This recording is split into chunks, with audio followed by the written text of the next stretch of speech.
Ya. Muy buenos días, hermanos que nos escuchan aquí en la iglesia en Ciudad Merliot y también a los hermanos en cualquier parte del mundo, como nuestros amigos que están buscando y estudiando la verdad de nuestro Señor. Estamos estudiando la epístola del apóstol Pablo a los Filipenses y hoy vamos a continuar con este estudio en el capítulo 2. Estamos estudiando muchos aspectos que son muy importantes para la vida cristiana. Ahora vamos a ver la descripción del trabajo del cristiano. O sea, estas lecciones que vamos a estar viendo van a tratar precisamente de lo que es lo práctico en la vida cristiana, cómo es que tenemos que dar frutos en la vida en el Señor.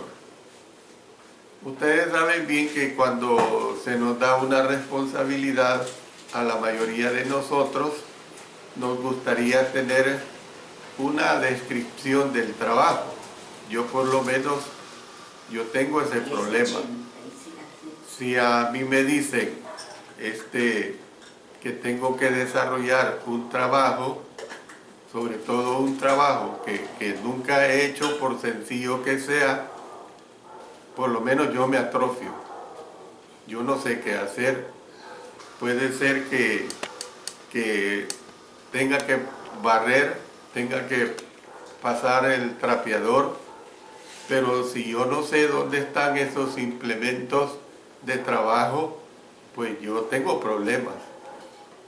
Lo ideal pues es tener las instrucciones correctas y decir, nos puede ayudar con la limpieza, pero me tienen que decir a dónde están los elementos necesarios para la limpieza. Bueno, desearíamos saber qué es exactamente lo que se espera que hagamos y cómo hemos de hacerlo.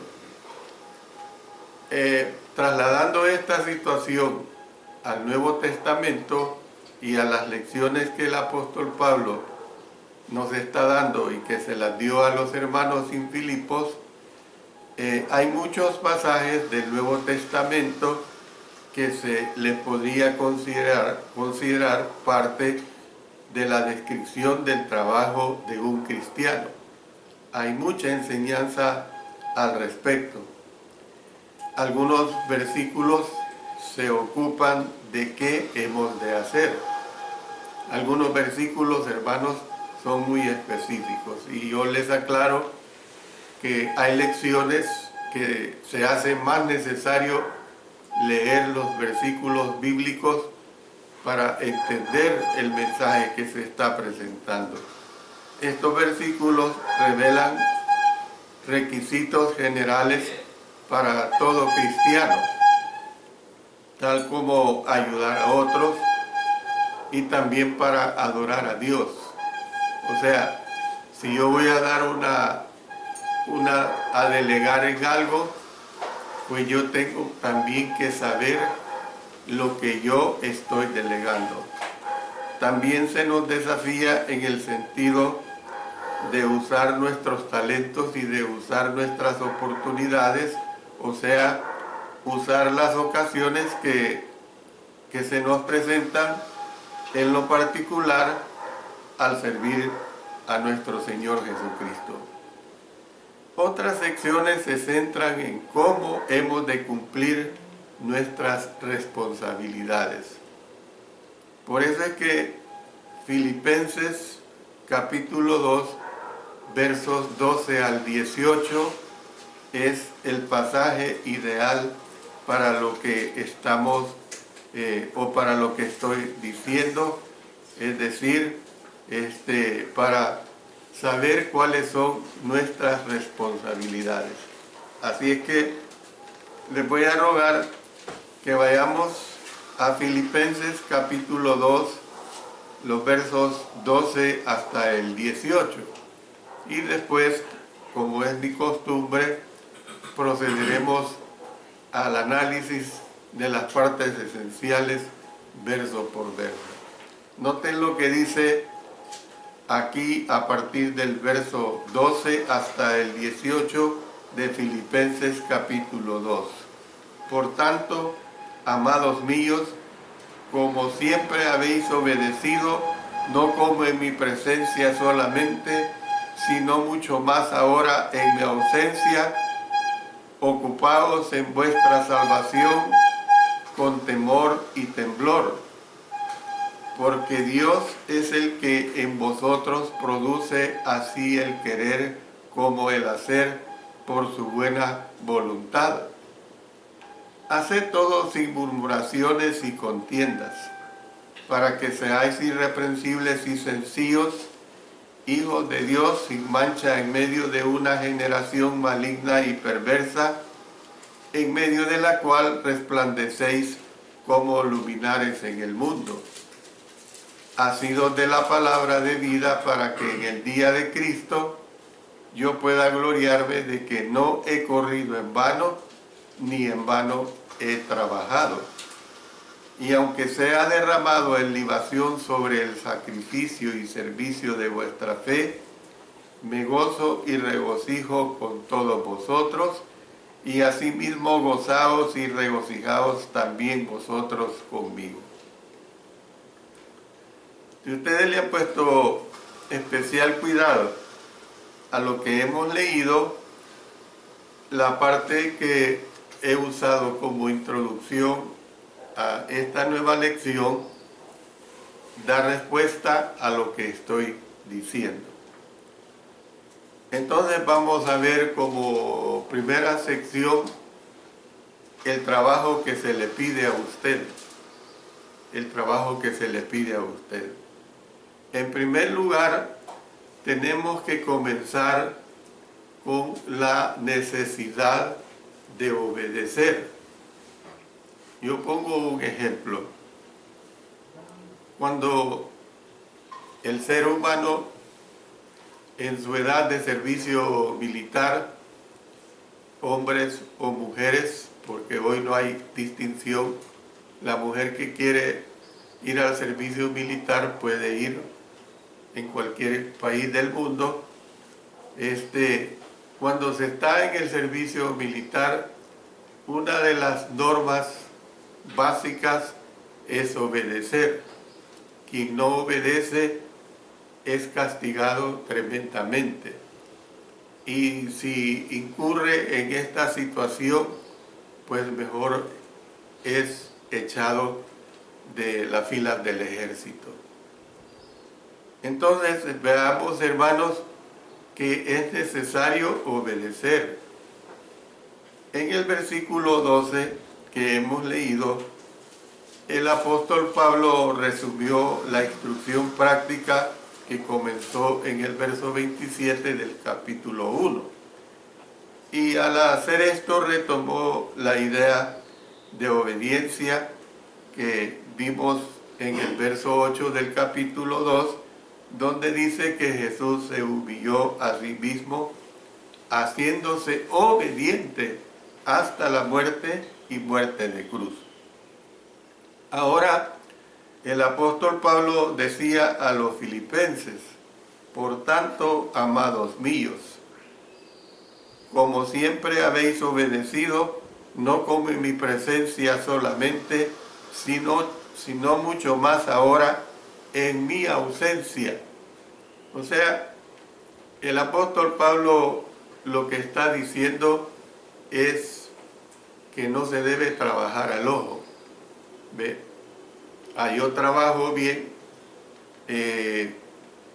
Yo cuando era niño de edad escolar, bien lo recuerdo, desde el primero al sexto grado, que el director pasaba por todos los grados diciéndole a la maestra que hoy iba a llegar el delegado de esa zona. y había un interés en especial en tener limpio el grado, tener limpia la escuela, que los alumnos llegaran muy bien vestidos, con su uniforme, sus zapatos limpios. La maestra se arreglaba mejor. Doña Zoila no me dejará mentir de esta situación, ¿verdad? Eso es trabajar al ojo, ¿ve? ¿Por qué no llegar todos los días bien arreglado con el uniforme? ¿Ve? Tener el grado bien limpio y los pasillos bien limpios, ¿ve? Entonces, hermanos, tenemos que entender que el Señor no quiere que trabajemos así, que seamos así. Es decir, y este era el consejo que les está dando a los apóstoles, o mejor dicho, que le está dando a los cristianos allí en Filipenses. Él está diciendo claramente: no trabajen ustedes tal como yo he estado presente, porque yo les he estado observando, sino que trabajen porque realmente ustedes han aprendido las cosas de nuestro Señor Jesucristo y tienen que obedecer de acuerdo a la voluntad de Él. El versículo 12 comienza: por tanto, y esta frase yo en varias ocasiones les he dicho que es una frase que vincula. Cuando usted usa la palabra por tanto sin haber un antecedente y un después, no tiene sentido. Pero cuando usted usa la frase por tanto es porque vincula a lo pasado o a lo que está por decirse. Entonces vincula lo que sigue con lo que se dijo antes.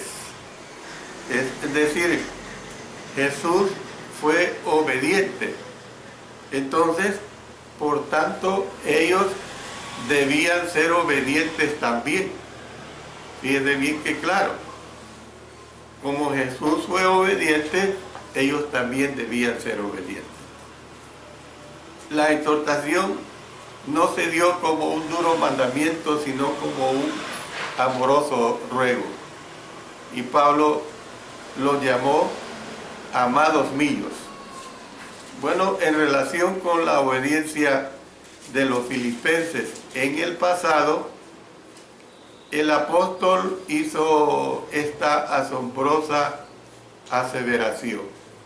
Miren lo que les dice: siempre habéis obedecido. Miren qué bonito. Siempre habéis obedecido. O sea, que Él les está haciendo ver que estando Él presente o no, ellos siempre habían sido obedientes. Esto es, que ellos siempre habían obedecido los mandamientos de Dios que se revelaron por medio del apóstol Pablo. En vista de que el apóstol Pablo era representante de Dios, se esperaba de sus oyentes que obedecieran sus enseñanzas inspiradas. Y es aquí donde les digo que vamos a leer varias citas bíblicas. Vamos a empezar con Romanos capítulo 15 y Romanos capítulo 1, perdón. Romanos capítulo 1 y el versículo 5 dice: pero el Dios de la paciencia y de la consolación os dé entre vosotros un mismo sentir según Cristo Jesús. Ahora vayámonos al capítulo 15, siempre de Romanos, y ahí busquemos el verso 18. Porque no osaría hablar sino de lo que Cristo ha hecho por medio de mí para la obediencia de los gentiles con la palabra y con las obras. Ahora vayamos a 2 Corintios en el capítulo 10 y el versículo 6.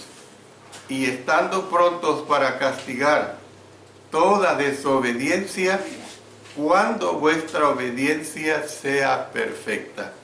Entonces, ustedes pueden ver, pues, hermanos, que la aseveración en el sentido de que ellos siempre habían obedecido es casi tan sorprendente como la aseveración anterior del apóstol en el sentido de que él daba gracias a Dios siempre que se acordaba de ellos. Y yo puedo decir que cuando él está diciendo que daba gracias a Dios siempre que se acordaba de ellos, no es que se acordara a los 6 meses. Para mí el apóstol Pablo oraba a lo mejor a diario. ¿Cuántas veces oraba por estos hermanos de Filipos? Es algo sorprendente. Como ya se dijo una vez, es posible que el apóstol Pablo estuviera usando a lo mejor una memoria selectiva. Entonces, y es probable que la idea sea que en general ellos siempre habían estado dispuestos a obedecer, es decir, los mandamientos que el apóstol Pablo en forma inspirada les había enseñado. Entonces la pregunta para nosotros es esta: ¿no sería realmente maravilloso que otros pudieran decir de nosotros que siempre hemos obedecido los dictados del cielo? O que siempre hemos obedecido los dictados de nuestro Señor Jesucristo. Que nunca ha habido ese problema en nosotros. Y por eso el apóstol Pablo animó a los filipenses a seguir en la senda de la obediencia. Por eso dice: por tanto, como siempre habéis obedecido, no como en mi presencia solamente, sino mucho más ahora en mi ausencia. El apóstol Pablo había pasado tiempo en Filipos varias veces anteriormente. Miren lo que dice, bueno, vamos al libro de los Hechos. En el libro de los Hechos, en el capítulo 20, específicamente, ¿qué es lo que vemos nosotros? Miren lo que dice los versos 1 hasta el 3. Después que cesó el alboroto, llamó Pablo a los discípulos y habiéndolos exhortado y abrazado, se despidió y salió para ir a Macedonia. Y después de recorrer aquellas regiones y de exhortarles con abundancia de palabras, llegó a Grecia, después de haber estado allí 3 meses, y siéndole puestas acechanzas por los judíos para cuando se embarcase para Siria, tomó la decisión de volver por Macedonia. Miren el verso 6. Y nosotros, pasados los días de los panes sin levadura, navegamos ¿de dónde? Miren, de Filipos, y en 5 días nos reunimos con ellos en Troas, donde nos quedamos 7 días. Entonces, ¿qué es lo que vemos? Que él deseaba que los hermanos de allí se comportaran como si él todavía estuviera allí con ellos. Ustedes saben bien que cuando se es niño se hacen cosas de niños, por supuesto, y que son tolerables por nuestros padres, por todos nuestros parientes, en cierto modo. ¿Ve? Pero tenemos que entender que hay un momento que se deja de ser niño. Y llega un momento en que se alcanza la mayoría de edad y se deja esta condición de ser niño. Por eso el apóstol Pablo dice: cuando yo era niño, hablaba como niño, actuaba como niño, hacía lo de niño, pues, ¿ve?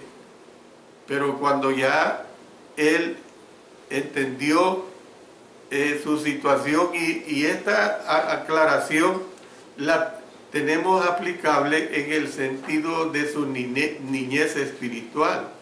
¿Ve? El apóstol Pablo, no creamos que ayer y pasan los 3 días, es cegado por 3 días y luego él obedece al Señor, es sumergido en agua, y no creamos que ya el siguiente día comenzó a enseñar con esta maestría que lo vemos descrito aquí en las Sagradas Escrituras. Él fue instruido por nuestro Señor Jesucristo. No sabemos exactamente esta forma, pero acuérdense que estaba en proceso la revelación de la verdad de Dios y que el Espíritu Santo intervenía.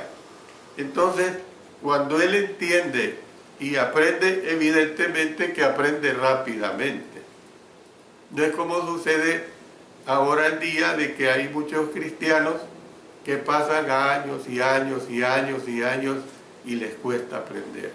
Entonces, nosotros tenemos que entender que los hermanos allí en Filipos trabajaban arduamente cuando ellos fueron enseñados. Es decir, aquí está la figura, pues, del patrón. La figura del patrón es aquella en la cual se trabaja cuando el patrón está presente. Pero cuando el patrón desaparece, entonces me transformo en un deshonesto.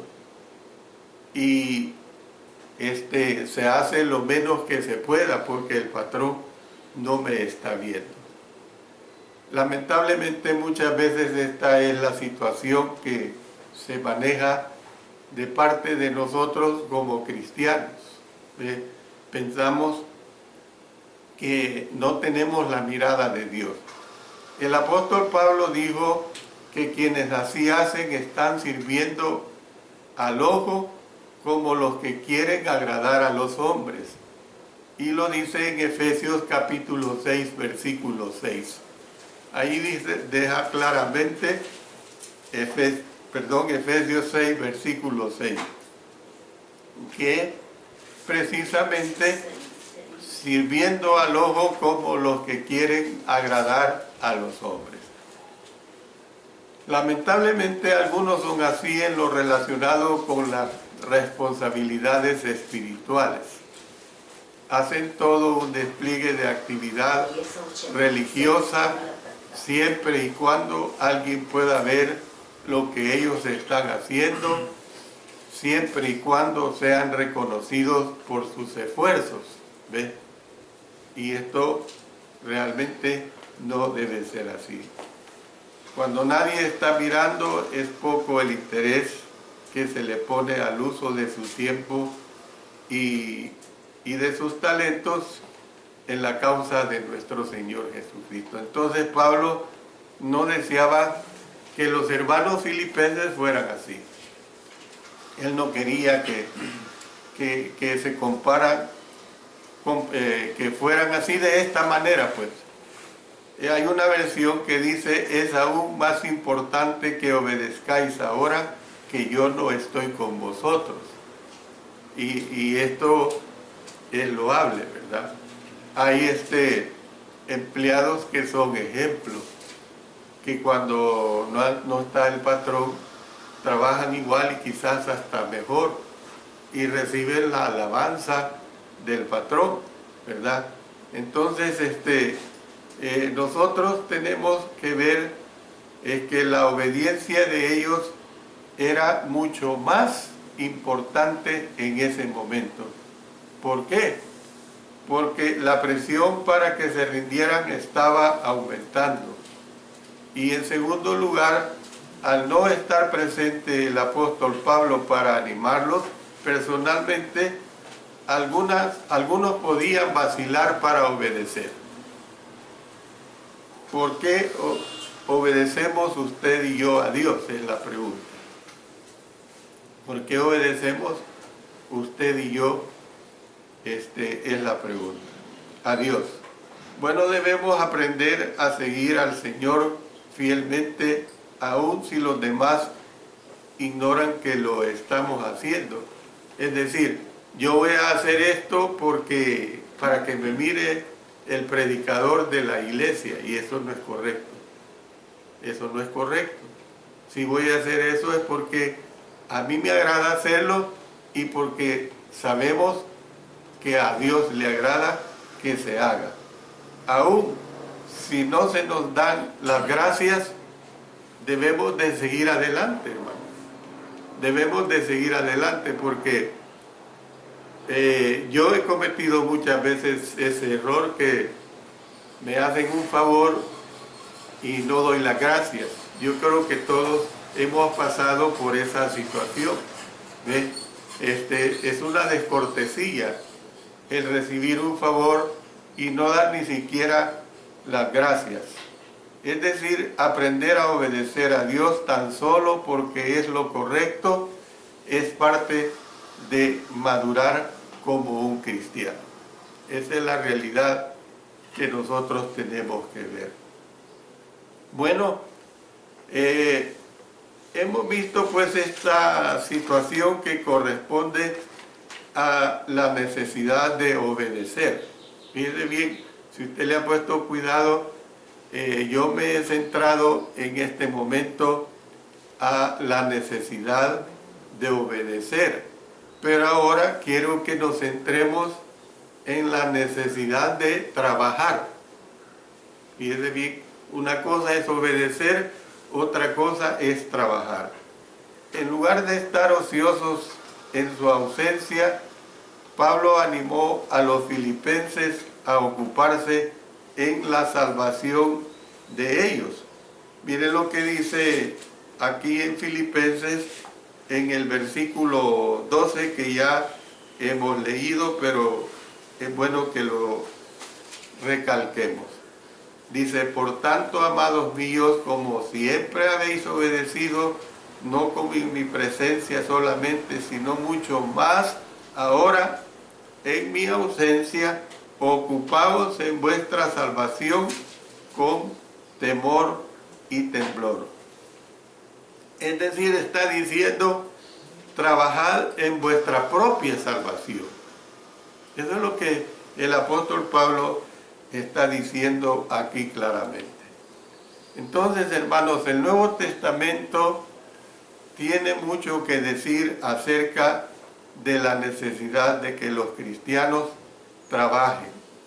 Vamos a leer otra vez una serie de versículos y vámonos a 1 Corintios capítulo 15 y el versículo 58.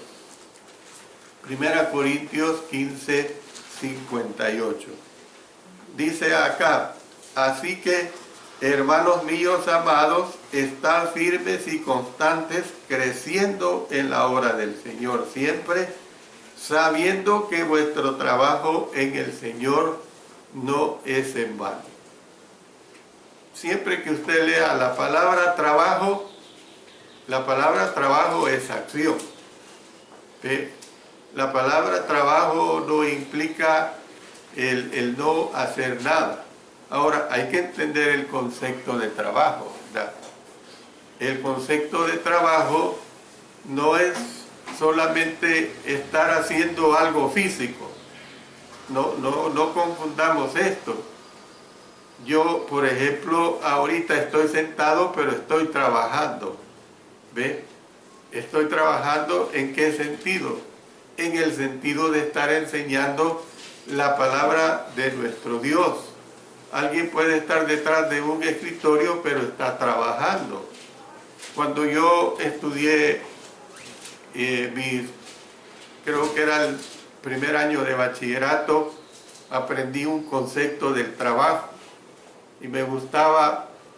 En aquellos tiempos había unos profesores que de veras tenían vocación, y el profesor de moral y cívica, el señor Perla, recuerdo su apellido, él decía que en el concepto del trabajo, decía, se trabaja aún cuando se está durmiendo. Y es cierto, porque ¿qué pasaría si nuestra vida fuera de 24 horas y nunca dormir? ¿Ve? Entonces, el trabajo en ese sentido, de ese concepto, es de que es parte de la vida como ser humano que yo soy. ¿Ve? Entonces, hermanos, tenemos que entender bien esta situación. Vámonos ahora a 2 Corintios capítulo 5 y el versículo 10. 2 Corintios capítulo 5, versículo 10. Miren lo que dice: porque es necesario que todos nosotros comparezcamos ante el tribunal de Cristo, para que cada uno reciba según lo que haya hecho mientras estaba en el cuerpo, sea bueno o sea malo. La frase haya hecho es trabajo, hermano. Es trabajo. La frase haya hecho es trabajo. Vámonos ahora a Colosenses capítulo 1 y el versículo 10. Colosenses capítulo 1 y el versículo 10. Para que andéis como es digno del Señor, agradándole en todo, llevando fruto en toda buena obra y creciendo en el conocimiento de Dios. Mire, la frase llevando fruto es trabajo también. Llevando fruto es trabajo también.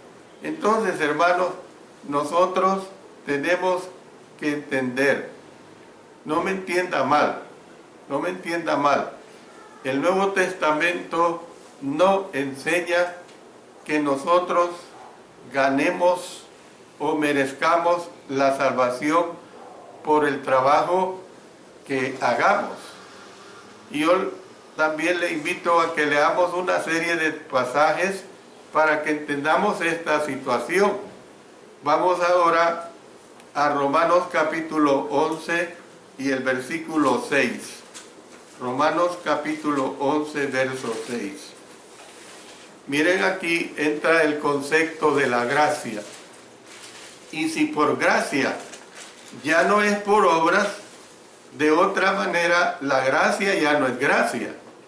Y si por obras ya no es gracia, de otra manera la obra ya no es obra. Vámonos ahora a Efesios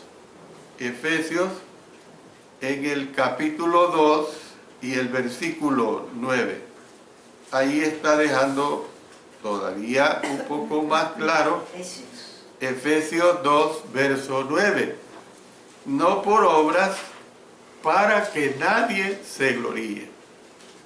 O sea, hay que entender que el Señor nos manda a hacer, pero no hay que entender que el Señor me salva por lo que haga, sino que es por la gracia de nuestro Señor Jesucristo. Por eso hay una gran confusión en el mundo religioso, en las personas que por lógica aplican estos conceptos de que entre más buenas obras, más están ganando la salvación, y no es así. Bueno, vamos a 2 Timoteo capítulo 1 y el versículo 9. Miren lo que expresa 2 Timoteo capítulo 1, versículo 9. Quien nos salvó y llamó con llamamiento santo. Miren qué claro, no conforme a nuestras obras, sino según el propósito suyo y la gracia que nos fue dada en Cristo Jesús antes de los tiempos de los siglos. O sea, la Escritura es demasiado clara.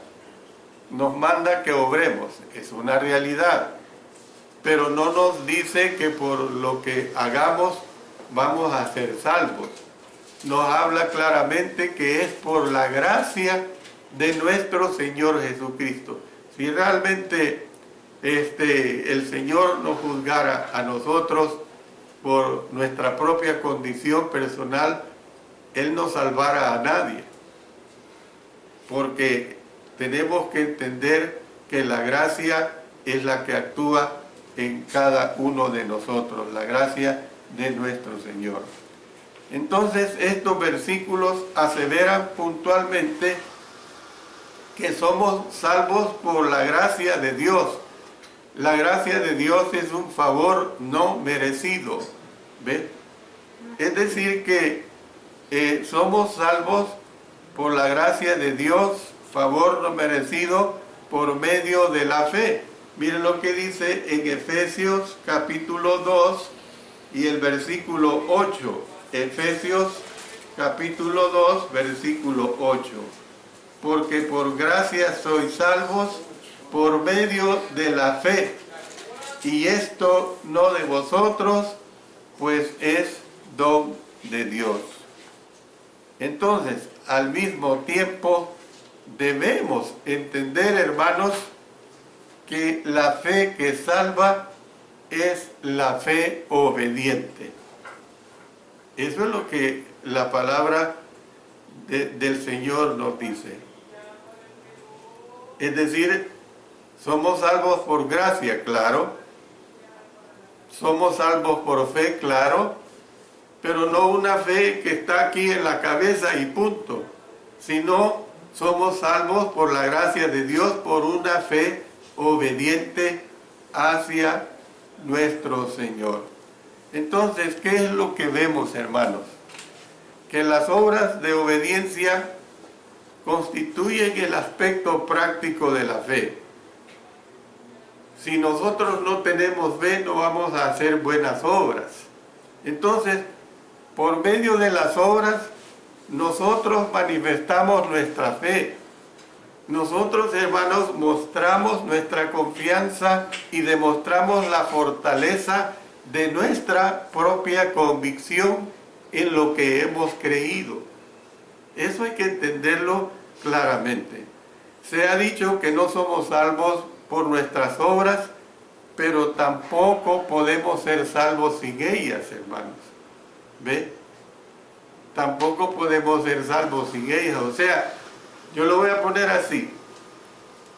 Hoy usted decide obedecer.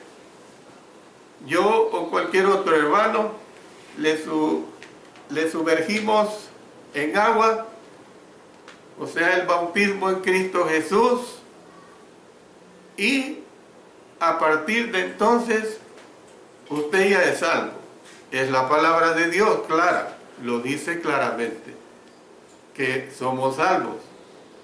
Pero a partir de ese momento usted tiene que tener obras. A partir de ese momento usted tiene que tener una fe obediente. Y tiene que entender que la gracia de nuestro Señor Jesucristo es la que está obrando en usted permanentemente. Mire, si yo contara mis pecados, la otra semana, el jueves, ojalá que no se me olvide, siempre me gusta recordarlo, el 15 de noviembre yo cumplo 51 años de haber sido bautizado. Fui bautizado a la edad de 18 años. Si el Señor me contara a mí todas mis malas obras, mis pecados, que he continuado cometiendo, no estoy hablando de una vida disoluta, no una vida perversa. Yo no estoy hablando de eso. Pero no he sido una persona perfecta.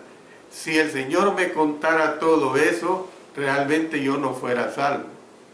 Es la gracia de nuestro Señor que obra en cada uno de nosotros. En el versículo 12 se habla de la palabra de ocupaos. Mire, hay verbos que denotan acción. Trabajar es acción. Ocupar es acción. Hay muchos verbos que inmediatamente el concepto es acción. Entonces, Aquí en este versículo 12 dice, ocupaos, es traducción de una palabra compuesta que significa vencer o lograr. Es lo que indica el ocupaos, vencer o lograr. Entonces, siempre tiene la idea de llevar a término una cosa. O sea, siempre tiene la idea de llevar una cosa a concluirla, pues. Eso es lo que me está diciendo. Por eso, qué bonito hubiera sido que hace casi los 51 años, como a las 2:30 de la tarde, al yo haber salido de las aguas del bautismo, en ese momento hubiese muerto. Hubiera ido al paraíso inmediatamente, pero no es así. Por eso, la vida cristiana nos dice que nosotros tenemos que ocuparnos de nuestra salvación. Hay una versión muy bonita que se lee, seguir trabajando hasta completar vuestra salvación. Miren qué bonito. Seguir trabajando hasta completar vuestra salvación. Es como si el apóstol Pablo dijera, hicisteis un buen comienzo cuando fuisteis bautizados para ser salvos de vuestros pecados pasados y habéis vivido vidas de servicio desde entonces, pero no es el momento de que os detengáis. Eso es lo que Pablo está diciendo. Es decir, todavía os queda trabajo por hacer. Eso es lo que Pablo está diciendo. Todavía os queda trabajo por hacer. Hay que hacer mucha obra, pues. Hay que obedecer a nuestro Señor. Hay que tener fe, pero siempre no olvidando que es la gracia de Dios que nos ha salvado. Claro, ya ustedes han escuchado muchos estudios a través de su servidor, que esa gracia ha sido eficaz por la sangre de nuestro Señor Jesucristo. Cada uno de nosotros debe ocuparse de la causa de Cristo, hermanos. La causa de Cristo es personal en cada uno de nosotros. Hicimos notar anteriormente que existen requisitos generales para todo hijo de Dios. Hay requisitos generales y hay requisitos que nosotros evidentemente tenemos que cumplir, y que hay otros requisitos que varían según las habilidades y según las oportunidades del cristiano. En relación con los últimos, usted debe determinar acompañándose de oración. Usted debe ser un cristiano, una cristiana que ore mucho. ¿Qué es lo que Dios espera de usted? Yo le voy a mencionar cosas sencillas, hermano. Puede ser que le dio la habilidad de predicar o enseñar. Yo no lo digo con jactancia, nunca trato de ser vanaglorioso en eso, pero sí estoy convencido que el Señor me escogió para enseñar su palabra. Yo soy más maestro que predicador, que orador. Y si Él me dio esa habilidad, pues tengo que hacerlo, hermano. Tengo que hacerlo. Pueda que usted tenga la habilidad de preparar los elementos de la cena del Señor. Pueda que usted tenga la habilidad de limpiar el lugar donde la iglesia se reúne. Tal vez le dio un corazón amoroso y un corazón compasivo para que pueda ayudar a sus vecinos. Si tiene esa virtud, hágalo. Si usted es una madre joven, Él espera que usted críe a sus hijos en el camino de Él. Si usted tiene un trabajo secular, Jesús desea que usted enseñe el Evangelio a sus compañeros de trabajo, que dé testimonio de su vida. Entonces, puede que gran parte de su tiempo se le vaya en cuidar a ancianos. Hay personas que tienen esa habilidad, yo no la tengo, pero otros la tienen, gracias a nuestro Dios. Entonces, yo quiero terminar diciéndole esto, hermano, que cual sea la tarea que debe hacerse, hay una manera como Dios desea que se haga. Y el apóstol Pablo nos dice aquí en fíjese bien que solamente hemos tocado el versículo 12. Nos dice cómo en la descripción de trabajo que él hace por inspiración y que sigue aquí en el texto. Posteriormente vamos a seguir viendo lo que realmente el Señor quiere de nosotros, así como Él quiso para los hermanos en Filipos. Yo no dudo que en el paraíso, en el lugar de espera, ahí están muchos hermanos de Filipos esperando el día del juicio final. Dios bendiga su palabra.